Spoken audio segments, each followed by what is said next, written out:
Now, in the previous lecture, we had discussed the conditions for system of linear equations to have different types of solutions. मतलब हमने conditions निकाली थी जिसको solve करके हम बता सकते थे कि हमारी सिस्टम ऑफ इक्वेशंस का सॉल्यूशन कैसा होगा. तो अगर हम समराइज करें, लेट्स से हमारी दो इक्वेशंस थी linear, a1x plus b1y is equal to c1 और a2x plus b2y is equal to c2. ये हमारी फर्स्ट इक्वेशन हो गई, ये सेकेंड हो गई. तो a1 a2 हमने निकाल लिया, मतलब coefficients of x, b1 b2 निकाल लिया, कोफिशिएंट्स ऑफ y, और c1 c2 निकाल लिया, they were the constants. But शर्त ये थी कि c1 c2 should be either on the c1 c2 both should be either on the left hand side और on the right hand side. ये नहीं हो सकता कि एक में c1 लेफ्ट पे हो, एक में c1 राइट पे हो, c2 दोनों या तो लेफ्ट पे हो या दोनों राइट पे. फिर हमने क्या देखा कि अगर a1 अपॉन a2 और b1 b2 का रेशियो सेम नहीं है तो स्ट्रेट अवे हम कहेंगे कि यूनिक सॉल्यूशन मिलेगा हमें.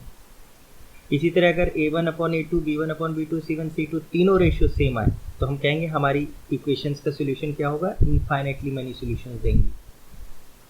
और अगर a1 अपॉन a2 और b1 अपॉन b2 तो सेम है लेकिन c1 अपॉन c2 के बराबर नहीं है तो हमारी इक्वेशंस का कोई सॉल्यूशन नहीं निकलेगा.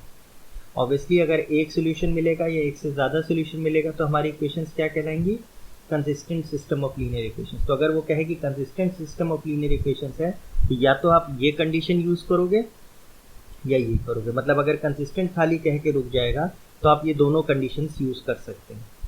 इनफैक्ट करेंगे ही कि अगर कंसिस्टेंट हो तो हमें तो नहीं मालूम कि वो यूनिक है कि इनफाइनाइट है, तो हम दोनों ही यूज़ करेंगे कि अलग अलग केसेस बताएंगे कि यूनिक सॉल्यूशन इस सिचुएशन में आएगा और इनफाइनाइटली मैनी सॉल्यूशन इस केस में आएगा. अगर वो कहता है कि हमारी सिस्टम ऑफ इक्वेशंस इनकंसिस्टेंट है तो हम ये कंडीशन लगा देंगे. ठीक है, तो इस पे बेस्ड अब हम कुछ क्वेश्चंस करते हैं to understand the concept better. तो पहला क्वेश्चन है, find the values of k for which the system of equations this and this has unique solution. हमारी इन दोनों इक्वेशंस का सॉल्यूशन कैसा निकले, यूनिक सॉल्यूशन निकले. उसके लिए k की क्या वैल्यू हो. ठीक है, तो हमने कंपेयर किया, a1 क्या है हमारा 1 है, या इसको ऐसे लिख लीजिए, on comparing with a1x b1y plus c1 equals to 0, और इसको कंपेयर किया a2x plus b2y plus c2 equals to 0. Important चीज़ क्या है कि कांस्टेंट दोनों एक तरफ हों, मतलब या तो लेफ्ट पे हो या राइट पे हो. ये है, तो a1 हमारा क्या आ गया 1, b1 क्या आ गया, बी वेरी श्योर -2 होगा, +2 नहीं, साइन के साथ लेना है. c1 क्या है -3. इसी तरह a2 क्या है 3, b2 क्या है k और c2 क्या है -. अब उन्होंने कहा यूनिक सॉल्यूशन चाहिए, तो यूनिक सॉल्यूशन के लिए कंडीशन क्या है, a1 upon a2 should not be equal to b1 upon b2. This is the condition for unique solution. Condition for unique solution, बस वैल्यूज रख दीजिए. a1 क्या है 1, a2 कितना है 3, should not be equal to b1 क्या है -2, b2 क्या है k. तो क्रॉस मल्टीप्लाई अगर हम करेंगे तो क्या आएगा, k into 1 is k is not equal to -6. मतलब अगर k की वैल्यू हम -6 नहीं रखें तो हमारा सोल्यूशन हमेशा क्या आएगा, यूनिक सोल्यूशन आएगा. मतलब सारी वैल्यूज आप k की रख सकते हैं एक्सेप्ट -6 रखेंगे तो यूनिक सोल्यूशन नहीं आएगा. तो कंडीशन हमने बता दी कि what is the value of k can take all the values except -6 for these equations to have unique solution. तो यही हमारा आंसर होगा. ठीक है, these questions are very very easy, सिर्फ कंडीशंस आपको याद होनी चाहिए. ठीक है, next question, find the values of k for which the system of equation this and this has infinitely many solution. तो पहले तो मार्क्स पाने के लिए व्हाट विल डू, कंडीशन लिख दें, for infinitely many solutions. What was the condition, a1 upon a2 was equal to b1 upon b2 was equal to c1 upon c2. अब a1 a2 b1 b2 c1 c2 कहाँ से आएंगे, वो हमारी equations थी, a1x plus b1y plus c1 is 0. इसको इसके comparison में लिखिए 2x minus 3y minus 7 equals to 0. 7 को हम लेफ्ट साइड पे ले आए क्योंकि हमने c1 इधर लिख रखा है. इसी तरह दूसरी इक्वेशन है a2x plus b2y plus c2 is 0, और हमारे को इक्वेशन क्या गिवन है, k plus 1 times x plus 1 minus 2k times y। अब ये भी हम क्या करें, लेफ्ट साइड पे ले आए, क्योंकि हमने अगर हम ये नहीं करना चाहते तो हम यहाँ क्या करें, इज इक्वल टू C1। तो ये जो 7 राइट साइड पे है कोई प्रॉब्लम नहीं, यहाँ भी हम क्या करें, इज इक्वल टू C2। तो हम राइट पे ही रहने देंगे उसको, 5k माइनस 4। अब दोनों में हमारा C1 C2 राइट पे है, कोई इशू नहीं। तो A1 क्या है हमारा 2, B1 क्या है -3, C1 क्या है 7। सिमिलरली यहाँ पे A2 कितना है k प्लस 1, B2 क्या है 1 माइनस 2k और C2 क्या है 5k माइनस 4। बस अब इस कंडीशन को हम लोग यूज़ कर लेंगे। A1 अपॉन A2 कितना है 2 अपॉन k प्लस 1। ये किसके बराबर हो, B1 अपॉन B2। B1 क्या है -3 अपॉन B2 क्या है 1 minus 2k is equal to C1 क्या है 7 और C2 क्या है 5k माइनस 4। अब एक प्रॉब्लम जो स्टूडेंट्स करते हैं कि वो क्या करेंगे, अब ये तीनों चीज़ें इक्वल है तो आप या तो इसे इक्वेट कर दीजिए या इसको इक्वेट कर दीजिए या इसको इक्वेट कर दीजिए, के तो आ ही जाएगा। स्टूडेंट्स ये गलती करते हैं कि वो सिर्फ एक किसी को सॉल्व करके आंसर बता देते हैं, बाकी वो चेक ही नहीं करते। तो कभी कभी ऐसा होता है कि अगर आपने चेक नहीं किया और यहाँ से के कुछ और आया और यहाँ से के कुछ और आया तो हमारा आंसर नो सॉल्यूशन होगा। ये नहीं हो सकता कि यहाँ से जो के आया वो बता दिया या यहाँ से जो के आया वो बता दिया, यहाँ से जो के आया वो, अगर उनमें कोई कॉमन वैल्यू है या वो सेम है तभी हमारा आंसर निकलेगा। जैसे अगर हम इन दोनों को इसको इक्वेट करते हैं तो क्या आएगा 2 times 1 minus 2k is equal to -3 times k plus 1। क्या आएगा 2 minus 4k minus 3k minus 3। 4k इधर ले गए 3 इधर ले गए तो कितना हो गया 5 is equal to 4k minus 3k, मतलब k की वैल्यू क्या आई 5। अब हम लोग ये नहीं है कि इसी को बस जो k इक्वल्स टू 5 है इसको आंसर बोल दिया चुपचाप, ये हमारा आंसर आया है, लेकिन ये तभी है जब बाकियों से भी हम k की वैल्यू अगर निकालें और ये आने लगे तब होगा। अगर k डिफरेंट आया औरों से तो फिर हम आंसर ये नहीं बता पाएंगे। ठीक है, तो अब ज़रा इस वाले को चेक करते हैं। -3 times 5k minus 4 is equal to 1 minus 2k times 7। तो this is -15k plus 12 is equal to 7 minus 14k। तो 15 को इधर ले गए 7 को इधर ले गए तो 12 minus 7 is equal to 15k minus 14। तो यहाँ से k क्या आ रहा है, यहाँ से भी k 5 आ रहा है। इसका मतलब ये हमारा आंसर हो सकता है। अब बस एक चीज़ और रह गई, ये वाला चेक करना। इसको चेक करिए 2 into 5k minus 4 is equal to 7 times k plus 1। तो 10k minus 8 is equal to 7k plus 7। तो चेक करिए ये इधर गया ये इधर आया, तो 10k minus 7k is 3k, 8 plus 7 is 15, therefore k क्या आ गया यहाँ से भी k कितना है 5। यानी तीनों ऑप्शंस हमने एक्सप्लोर कर लिए and answer in all the 3 cases is k is equal to 5। Therefore now we can surely say that k is equal to 5 is our final answer. अगर k को 5 रख दें तो दोनों इक्वेशंस हमारी क्या देने लग जाएंगी, इनफाइनाइटली मैनी सॉल्यूशन देने लग जाएंगी। ये सिस्टम ऑफ लीनियर इक्वेशंस हमारा क्या आंसर देगा, इनफाइनाइटली मैनी सॉल्यूशंस देगा for this value of k। ठीक है, तो ये गलती नहीं करेंगे कि एक पार्ट सॉल्व करा और बाकी दो में भी k इन्वॉल्व हो रहा था वो सॉल्व ही नहीं करा। हो सकता है उससे k की डिफरेंट वैल्यू आती, अगर डिफरेंट वैल्यू आती तो फिर हम आंसर कहते हैं नो सॉल्यूशन, क्योंकि ऐसी कोई की, क्योंकि ये दोनों इक्वल किस वैल्यू पे हो रहे हैं k की 5 की, ये दोनों इक्वल किसी और वैल्यू ऑफ k के लिए इक्वल हो रहे हैं, तो वो तो जिस वैल्यू ऑफ k के लिए ये इक्वल हो रहे हैं उसके लिए ये इक्वल नहीं हो रहे और हमको तीनों इक्वल चाहिए। इसका मतलब then answer would be no solution. पर इस केस में तो k सब में सेम आ रहा है, इसका मतलब हमें आंसर मिल रहा है। Let's try this one.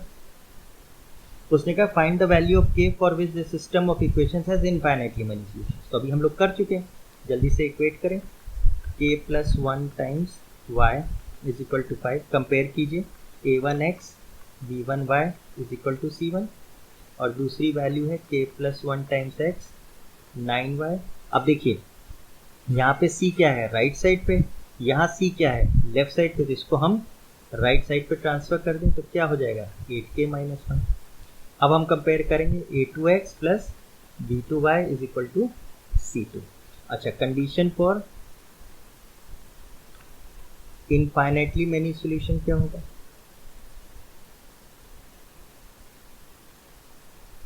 a1 upon a2 should be equal to b1 upon b2 should be equal to c1 upon c2। तो करिए, a1 अपॉन a2 क्या वैल्यू आएगी? यहाँ से इनफैक्ट पहले हम लोग वैल्यूज निकाल लें। a1 क्या है हमारा 1, b1 क्या है k प्लस 1, c1 क्या है 5।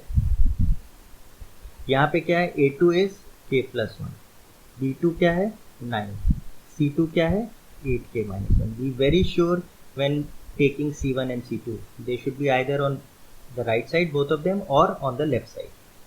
अब निकालिए a1 upon a2 की value 1 upon k plus 1, b1 upon b2 क्या है k plus 1 upon 9 और c1 upon c2 की वैल्यू क्या है 5 upon 8k minus 1 और ये तीनों इक्वल है।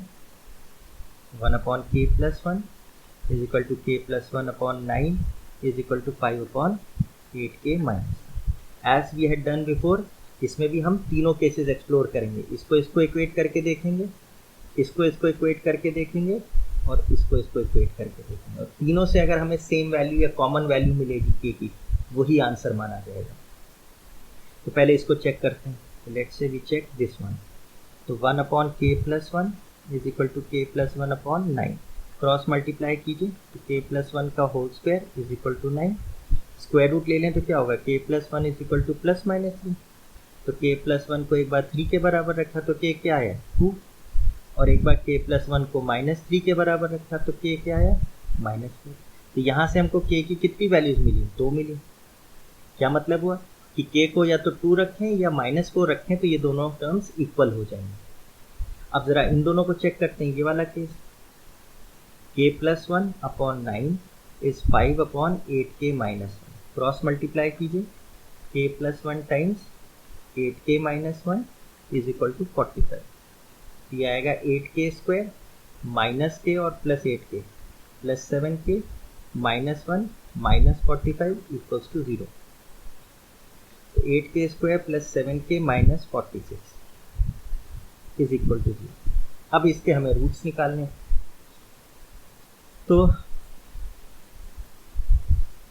ठीक है, तो चेक करिए 46 इंटू 8 करना है। 46 को आप क्या लिखेंगे 23 इंटू 2 इंटू 8। तो 23 into 16, 23 into 16 will give you 46 into 8 और 23 माइनस 16 आपको 7 दे देगा। तो हमारे फैक्टर्स मिल गए। तो माइनस का 16k प्लस का 23k माइनस का 46 इज 0। तो 8k common k minus 2 plus 23 k minus 2 is 0। या तो k माइनस 2 0 है या 8k प्लस 23 0 है। यहाँ से k क्या मिला 2 और यहाँ से k क्या मिला माइनस 23/8। अब चेक करिए यहाँ पे भी k की दो वैल्यूज मिली। या तो k को 2 रखें तो ये दोनों इक्वल होंगे या k को माइनस 23/8 रखें तो इक्वल होंगे। अब चेक करिए पहले वाले में इन दोनों को इक्वल होने के लिए k की क्या वैल्यूज मिली थी 2 और माइनस 4 और इन दोनों को इक्वल होने के लिए k की क्या वैल्यूज मिली 2 और माइनस 23/8। तो ऑब्वियसली माइनस 4 यहाँ नहीं आ रहा और माइनस 23/8 यहाँ नहीं आ रहा। यानी ये वैल्यूज तो हम स्ट्रेट अवे डिनाई कर सकते हैं कि ये दो वैल्यूज तो होंगी नहीं क्योंकि ये दोनों में नहीं आ रही। तो क्या हुआ फिर एक k इज इक्वल टू 2 दोनों में आ रही, k इक्वल्स टू 2 यहाँ रखें तो भी बराबर हो जाएंगे, k इज इक्वल टू 2 यहाँ रखें तो भी बराबर हो जाएंगे। लेकिन अभी भी हमारा आंसर पूरा नहीं हुआ। अभी हमें थर्ड केस एक्सप्लोर करना है, ये वाला। यहाँ से k क्या रहा है, ये दो इक्वल हो गए, ये दो इक्वल हो गए। देखा जाए तो अब आ ही जाएगा क्योंकि जब हमने ये इसके बराबर कर दिया, ये इसके बराबर कर दिया तो ये तो इसके बराबर हो ही जाएगा। लेकिन फिर भी आपको दिखाने के लिए हम शो कर लेते हैं। Is 5 upon 8k minus 1। Cross multiply कीजिए 8k minus 1 is 5k plus 5। तो 8k minus 5k will be 5 plus 1। तो 3k इज इक्वल टू 6। तो k क्या आ गया 2। यानी तीनों में से सब कॉमन वैल्यू क्या हमारी आ रही है 2 ही आ रही है। हालांकि जो थर्ड स्टेप है ये हम करें ना करें कोई फ़ायदा नहीं, कर देंगे तो भी ठीक है, नहीं कर देंगे तो भी ठीक है। क्यों? जब हम कह रहे हैं a is equal to b is equal to c है, तो जब हमने इसको इक्वेट किया और इसको इक्वेट किया तो ये तो फिर अपने आप ही इक्वेट हो गए ना, a b के बराबर, b c के बराबर, तो a c के बराबर तो हो ही जाएगा। तो ये स्टेप आप चाहो तो करो, अदरवाइज नहीं भी करो। a equals to b, b equals to c हमने कर लिया, तो हमें सेम वैल्यू मिल रही है। कौन सी वैल्यू मिल रही है? 2। तो देखो your final answer is 2। k को 2 रखेंगे तो ये दोनों इक्वेशंस हमें क्या देंगी? इनफाइनाइटली मैनी सॉल्यूशंस देंगे। ठीक है, आई होप आपको समझ में आया ये क्वेश्चन। एक क्वेश्चन और कर लेते हैं। फाइंड द वैल्यू ऑफ के, सेम क्वेश्चन है, हैज इनफाइनाइटली मेनी सॉल्यूशंस। तो वही steps, 3x + 4y = 12, compare it with a1x b1y = c1। a1 क्या आया? 3, b1 क्या आया? 4, c1 क्या आया? 12। दूसरी इक्वेशन लिखिए, m + n times x 2 times m - n times y। अब c देखिए राइट साइड पे, यहाँ c लेफ्ट साइड पे, तो इसको हम राइट साइड पे ट्रांसफर करेंगे तो क्या होगा? 5m - 1। अब इसको कंपेयर कीजिए, a2x + b2y प्लस और रादर = c2। तो a2 क्या है? m + n, b2 क्या है? twice m - n, और c2 क्या है? 5m - 1। और condition for infinitely many solutions क्या थी?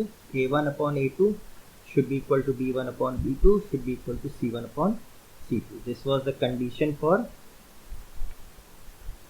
infinitely many solutions. Many solutions. ठीक, अब बस वैल्यूज रखिए। a1/a2 क्या होगा? 3/m + n। b1/b2 क्या होगा? 4/2 m - n। एंड c1/c2 क्या होगा? 12/5m - 1। और ये तीनों इक्वल है, which implies 3/m + n = 4। In fact ये 2 से 2 कैंसिल हो गया, तो we get 2/m - n = 12/5m - 1। तो एक बार इसको इक्वेट कर दीजिए, एक बार इसको इक्वेट कर दीजिए, तो क्या आएगा? क्रॉस मल्टीप्लाई अगर हम ये वाला करते हैं तो क्या होगा? Thrice m - n = twice m + n। तो 3m - 3n = 2m + 2n। तो क्या आया? ये हम इधर ट्रांसफर करेंगे, ये हम इधर ट्रांसफर करेंगे, तो 3m - 2n = 3n + 2n। तो m = 5m। ठीक है, अब अगर हम इसको चेक करें तो क्या आएगा? क्रॉस मल्टीप्लाई करेंगे तो twice 5m - 1 will be equal to 12m - n। ठीक है, ये कितना आ गया? 10m - 2 = 12m - 12m। तो ये 10m हम इधर ले गए तो कितना आ गया? माइनस का 10m होगा, यानी 2m - 12n = -2। Now we can reduce this by taking 2 common both sides, m - 6n = -1। अब चेक करिए क्या बन गई? एक लीनियर इक्वेशन mn में बन गई। यहाँ भी एक लीनियर इक्वेशन m और n में है, इनको साइमल्टेनियसली हम सॉल्व कर दें। इनफैक्ट यहाँ तो सब्स्टिट्यूशन ही यूज़ कर देंगे, m की जगह 5n रख दें, तो 5n - 6n इज -1। तो -n = -1, तो n क्या आ गया? 1 आ गया। अब ये n की वैल्यू हम यहाँ रख दें, तो m की वैल्यू क्या आ गई? 5 × 1 विच इज़ 5। तो विच मीन्स m क्या है? 5 है, और n क्या है? 1 है। अगर m को 5 और n को हम 1 रखेंगे अपनी इक्वेशंस में, इसमें, तो हमको क्या मिल जाएंगे? इनफाइनाइटली मेनी सॉल्यूशंस मिल जाएंगे। ठीक है, ठीक है, now let's take another example. Find the value of k for which the system of equations has no solution. पहले हमने यूनिक सॉल्यूशन का केस किया, फिर हमने इनफाइनाइटली मेनी सॉल्यूशन का केस किया, अब हम कर रहे हैं नो सॉल्यूशन। तो पहले कंडीशन लिख दें, condition for system of linear equations to have no solution. क्या कंडीशन थी? a1/a2 was equal to b1/b2 but not equal to c1/c2। ठीक है, अब इसकी सॉल्यूशन देखते हैं। लेट्स से तो इसको कंपेयर किया a1x प्लस b1y। अब देखिए पहली चीज़ तो हम c1 को राइट साइड ले जाते हैं, ये क्या आ जाएगा k-2। अब इसको कंपेयर कीजिए a1x plus b1y is equal to c। Compare कीजिए a1 क्या है k है, b1 3 है और c1 क्या है k-2। इसी तरह सेकंड इक्वेशन देखिए 12x plus ky, I will take k to the right side, दोनों में c एक ही तरफ हो। अब इसको कंपेयर कर दीजिए a2x plus b2y is equal to c2। a2 की वैल्यू क्या है 12 है, b2 की वैल्यू क्या है k है, c2 की वैल्यू क्या है k है। तो जब हम इसमें कंडीशन अप्लाई करेंगे तो a1 अपॉन a2 क्या आएगा k upon 12, b1 upon b2 करेंगे तो क्या आएगा 3 अपॉन k, और c1 अपॉन c2 करेंगे तो क्या आएगा k-2 अपॉन k। तो हमारी कंडीशंस अगर हम पुट करें तो k upon 12 is equal to 3 upon k is not equal to k-2 upon 3। तो एक बार हम इन दोनों को इक्वेट करते हैं और एक बार इन दोनों को इक्वेट नहीं करना है, मतलब नॉट इक्वल टू वाली कंडीशन सॉल्व करें। तो अगर इसको सॉल्व करते हैं तो क्या मिलेगा हमें k² is equal to 36, taking square root तो k क्या आ गया प्लस माइनस 6। तो k की दो वैल्यूज पॉसिबल हैं, +6 और -6। अब हम इसको सॉल्व करें तो क्या आएगा 3k is not equal to k into k-2 which is same as 3k k² minus 2k। अच्छा एक चीज़ और, never reduce your variable in the numerator. k को हम यहाँ से काटेंगे नहीं। क्यों नहीं काटेंगे, बिकॉज हमें यार एक सोल्यूशन चला जाएगा। क्योंकि अगर हम देखिए क्या होगा, अगर हम k को नहीं काटते और सॉल्व करते हैं तो क्या होगा, I take this 3k to the right side, तो k² minus 2k minus 3k is not equal to 0। तो k² minus 5k is not equal to 0। तो ये क्या होगा k into k-5 is not equal to 0।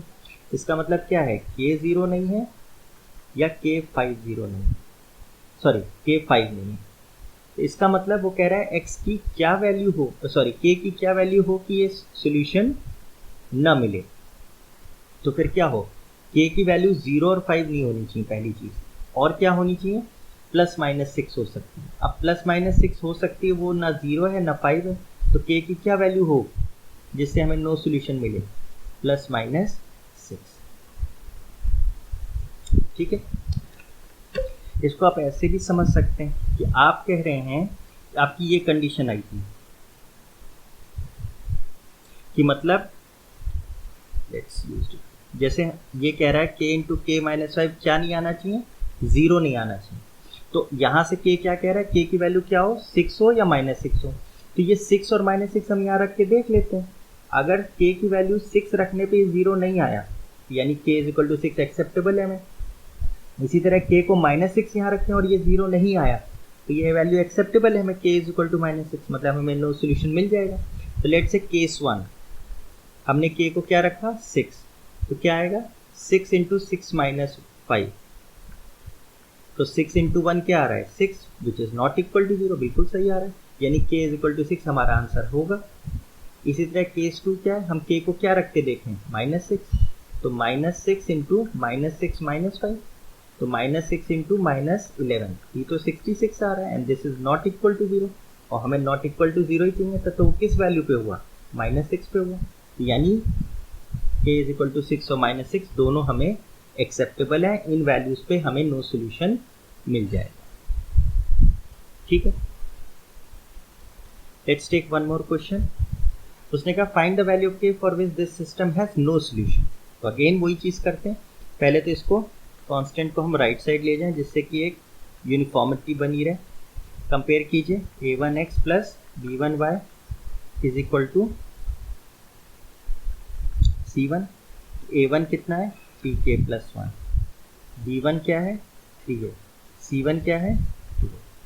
इसी तरह second equation को लिखते हैं k² plus 1 times x plus k-2 times y is equal to 5 हम राइट साइड पे लेंगे। कंपेयर कीजिए a2x plus b2y is equal to c। a2 की वैल्यू हो गई k² प्लस 1, B2 की वैल्यू हो गई k-2 और C2 की वैल्यू हो गई 5। और कंडीशन क्या है हम लिख लें, A1 upon A2 should be equal to B1 upon B2 but not equal to C1 upon C2। This is for no solution, condition for no solution. तो रखिए A1 अपॉन A2 क्या आएगा, 3k plus 1 upon k square plus 1। B1 upon B2 क्या आएगा, 3 upon k-2 और C1 upon C2 क्या आएगा, 2 upon 5। तो पुट करिए 3k plus 1 upon k square plus 1 किसके बराबर हो जाए, 3 अपॉन k-2 के बराबर, पर किसके बराबर ना हो, 2/5 के बराबर। तो एक बार इसको सॉल्व करेंगे और एक बार इसको सॉल्व करेंगे।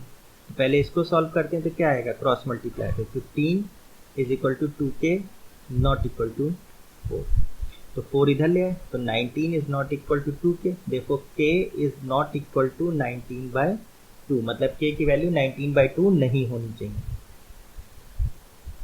अब इसको सॉल्व कीजिए, क्रॉस मल्टीप्लाई करेंगे तो क्या आएगा, 3k plus 1 into k-2 is equal to thrice k square plus 1। 3 क्या आएगा, 3k square, 3k into -2 is -6k and plus k, तो -5k -2 is equal to 3k square plus 3। तो 3k स्क्वायर से 3 square k square गया, तो क्या बचा, 5k हम राइट साइड ले गए,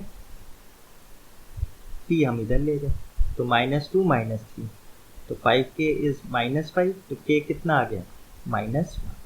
अब ये कह रहा है कि k क्या हो, -1 हो, और वो कह रहा है कि k क्या ना हो, 19/2 ना हो। तो -1 जो है वो 19/2 तो नहीं है, इसका मतलब सिर्फ k की वैल्यू क्या नहीं होनी चाहिए थी, 19/2 नहीं होनी चाहिए, तो ये नहीं है। देयरफॉर हमारा फाइनल आंसर पे क्या हो जाएगा, k इक्वल्स टू -1 रखने पे हमें नो सोल्यूशन मिलेगा, 19/2 रखने पे सोल्यूशन नो सोल्यूशन नहीं मिलेगा, मतलब हमको कोई ना कोई सोल्यूशन मिलेगा। तो हम नहीं रख रहे हैं 19/2, हम क्या रख रहे हैं, -1 रख रहे हैं। ठीक है, let's take the last example. It says find the value of k for which this system of equation has 3 parts हैं। यूनिक सोल्यूशन कब मिलेगा, नो सोल्यूशन कब मिलेगा, और फिर पूछ रहा है is there a value of k, क्या कोई वैल्यू है k की for which this system has infinitely many solutions. ठीक है, तो वही अपना प्रोसेस फॉलो करें, kx minus y is 2, 6x minus 2y is 3। तो compare your equations with the standard equations, a1x plus b1y is equal to c1, a2x plus b2y is equal to c2। तो a1 हमारा हो गया k, b1 हो गया -1, this is -1, and c1 हो गया 2। Similarly a2 हो गया 6, b2 हो गया -2 और c2 हो गया 3। तो a1 पहला हम कौन सा केस कर रहे हैं, यूनिक सॉल्यूशन। तो यूनिक सॉल्यूशन का कंडीशन क्या होता है, a1 upon a2 should not be equal to b1 upon b2। Check करिए, a1 अपॉन a2 क्या है, k upon 6, b1 upon b2 क्या है, -1 अपॉन -2, कैंसिल करिए 1 अपॉन 2, और according to your condition k upon 6 should not be equal to 1 upon 2। तो k should not be equal to 6 upon 2, which means k should not be equal to 3। मतलब k की value बस आप 3 मत रखिए, और कोई भी वैल्यू रखिए तो आपको क्या मिलेगा, यूनिक सॉल्यूशन मिलेगा। ठीक है, second part, we want no solution. तो नो सॉल्यूशन की कंडीशन क्या होगी, a1 upon a2 is equal to b1 upon b2 but not equal to c1 upon c2।